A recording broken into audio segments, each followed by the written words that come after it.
Greetings, traveler. My name is Xanthos. I've been working in the games industry for over 10 years now, and something that comes up very often is, since someone loves playing video games, that person would be a great game designer, right? Well, that's a very controversial topic because, as I'm going to talk about today, well, it does help to play video games, and sometimes it doesn't when it comes to becoming a game designer. So today, I want to talk about two things that do help with game design and one that does not. And let's start from the one that doesn't.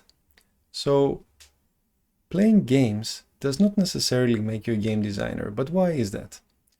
Well, if it did, then the more you play video games, proportionally, you would become a better game designer, right?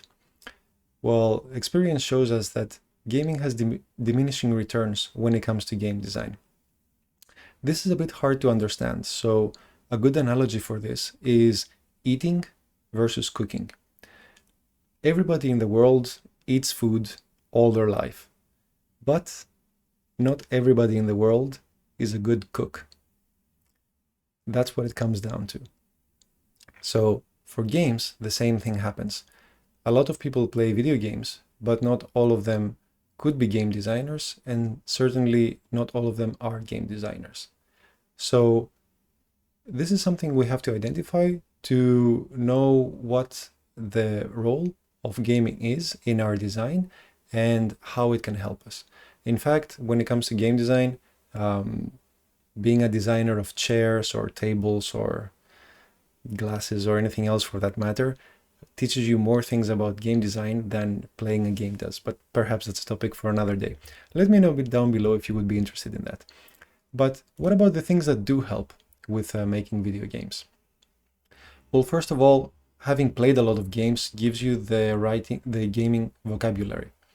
So when you study any topic, whether it's physics or chemistry or math or literature or whatever, you will undoubtedly learn a set of vocabulary that is used to describe key concepts in that field.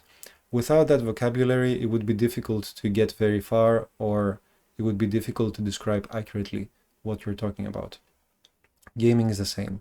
We couldn't possibly go very far into explaining a game without talking about levels, abilities, characters, movement, experience points, and so on. So having that vocabulary and knowing things like jump or double tap or backflip or all the things we commonly use in video games are necessary when designing a game. It would be very difficult to design a backflip without calling it a backflip, I suppose. So undoubtedly the vocabulary definitely helps, and you definitely get that by playing video games. No doubts there. One more very useful part of playing video games is that it gives you references. So of course, everybody who starts making games, well, I guess not everybody, but most people, they love video games to begin with. They have some video game that's their favorite, or a group that inspired them so much that made them want to work on games over any other thing they could have done in their lives. So because we have all these strong experiences with video games, we still want to use them when we design video games to recreate that very awesome, very amazing experience in the things we'll make in the future. So is that necessary to create good video games in the future?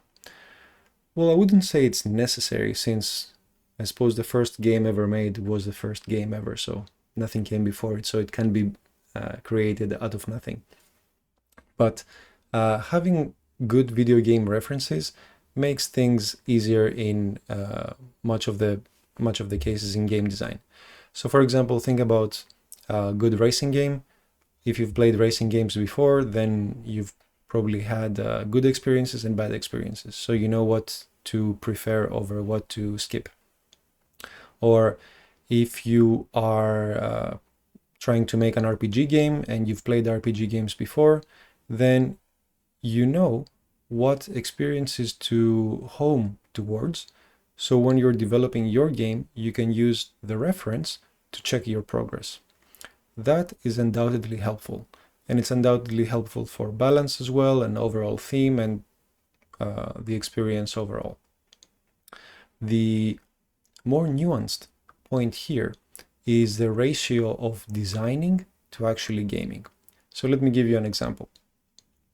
Let's say you played a game that you like and you want to create a game in a similar style. Would you think it's better to play the game that you like 10 hours and design for 1 hour, or play for 1 hour and design for 10 hours? You'll notice from experience or from other things you've done in your life, for example, cooking, that the more you play, the more diminishing the return is on your ability to design or to create. Conversely, playing a little bit and designing a lot more has a much better effect on your ability to design and create. And I suppose that goes with all things, so of course it follows for game design as well. So to recap, it's useful to play because it will give you the correct gaming vocabulary to use in your design, and it will give you good references to compare your results with. But it's much better, and your time is much better used in designing and replaying and creating prototypes and testing with something you created than playing an already released game over and over and over, hoping that that maybe will improve your skills somehow. It might a little bit, but nowhere near as much as creating something yourself would. So anyway, that's the short topic I want to talk about for today. If you have experience with this, or if you know someone who had a similar situation they were in and they were wondering whether they should play more or design more, or what's the cutoff, perhaps consider sharing this with them. And until next time, have fun.